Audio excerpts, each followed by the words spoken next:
বাংলা বছরের শেষ দিনটি এসেছে। সারা দেশে আজ এক বিশেষ দিন, বর্ষবিদায়।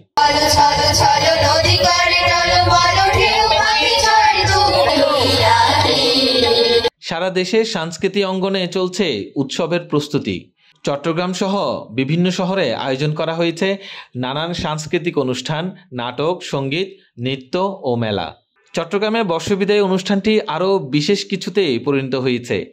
নানান সাংস্কৃতিক সংগঠনের মাধ্যমে শহর হয়ে উঠেছে এক প্রাণবন্ত উৎসবমুখর পরিবেশ। বিভিন্ন সাংস্কৃতিক কেন্দ্র, সামাজিক সংগঠন বিশেষভাবে এই দিনটিকে উদযাপন করে। চট্টগ্রামের সিআরবি শিরিষতলায় ঐতিহ্যবাহী বর্ষবিদায় অনুষ্ঠান আয়োজন করে। এতে অংশগ্রহণ করে বিভিন্ন সাংস্কৃতিক সংগঠন। ঢাকঢোলের মাধ্যমে পুরনো বছরকে বিদায় জানানো হয়।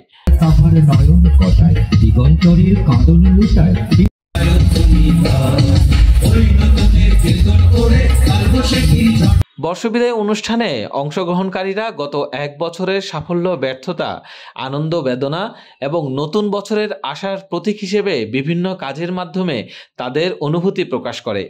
বাঙালি সংস্কৃতি এক বিশেষ অঙ্গন হিসেবে এই ধরনের অনুষ্ঠানের মাধ্যমে সবাই নতুন বছরকে উষ্ণ অভ্যর্থনা জানাচ্ছে।